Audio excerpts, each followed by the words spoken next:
तो hello friend, आपका स्वागत है हमारे इकोनॉमिक्स स्टडी विद शिवम में। तो जैसा कि कल हमने पढ़ा था कि मांग वक्र ऋणात्मक क्यों होता है, तो आज हम पढ़ेंगे कि मांग के नियम के अपवाद क्या हैं या मांग वक्र धनात्मक क्यों होता है। पहले हमने पढ़ा था कि मांग वक्र ऋणात्मक क्यों होता है, अब हम पढ़ेंगे कि धनात्मक क्यों होता है। तो इसके कारण क्या है वो हम बताएंगे। तो पहले हम देखते हैं कि अर्थशास्त्रियों का इस पर क्या कहना है। तो कुछ अर्थशास्त्रियों का कहना है कि मांग वक्र ऋणात्मक ना होकर धनात्मक होता है और इन पॉइंट्स द्वारा इन्हें सत्यापित किया जाता है। तो अब देखते हैं पॉइंट्स कौन कौन से हैं। तो पहला पॉइंट है कि गिब्बन वस्तुएं, तो इन पे मांग का नियम अप्लाई नहीं होता। तो देखते हैं क्यों अप्लाई नहीं होता। तो गिब्बन वस्तुएं वह वस्तुएं होती हैं जिनका कीमत प्रभाव पॉजिटिव होता है और आय प्रभाव नेगेटिव होता है। उन्हें गिब्बन पदार्थ भी कहा जाता है। ठीक है, गिब्बन वस्तुएं होती है जिनकी मतलब कि जो क्वांटिटी होती है, क्वांटिटी अच्छी नहीं होती है, क्वालिटी अच्छी नहीं होती है उसकी। तो भले उसकी प्राइस कम हो तब भी उपभोक्ता उस वस्तु की मांग कम करते हैं। तो इसलिए गिब्बन वस्तुओं पर भी मांग का नियम अप्लाई नहीं होता। तो कीमत प्रभाव धनात्मक क्यों होता है, इसका कारण देख लेते हैं कि कीमत के बढ़ने पर मांग बढ़ती है और कीमत के कम होने पर मांग कम होती है। आय प्रभाव ऋणात्मक क्यों होता है वो भी देख लेते हैं कि आय के बढ़ने पर मांग कम होती है और आय के कम होने पर मांग बढ़ती है। फॉर एग्जाम्पल, जैसे लॉकडाउन के दौरान दाल और चावल के दाम बढ़ गए, लेकिन आय के कम होने पर भी इन्हें खरीदा जा रहा था और कीमत के ज़्यादा होने पर भी इसे हम अधिक खरीद रहे थे। तो हम सेकंड पॉइंट करते हैं, प्रतिष्ठा सूचक वस्तुएं।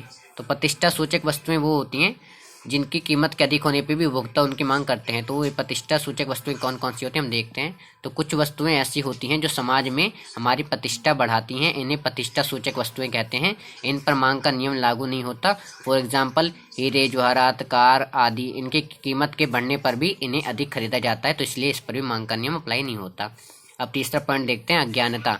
जो कस्टमर होते हैं वो वस्तुओं की क्वालिटी से पूरी तरह से या उन्हें उस वस्तु के बारे में पता नहीं होता है, इसलिए वो कम कीमत वाली वस्तु को ज़्यादा नहीं खरीदते हैं, बल्कि महंगी वस्तु को वो लोग अधिक खरीदते हैं।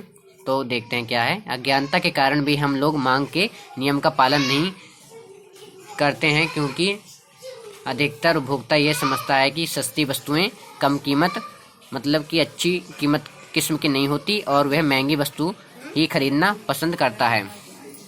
फिर चौथा पॉइंट है भावी कीमत में परिवर्तनों की संभावना।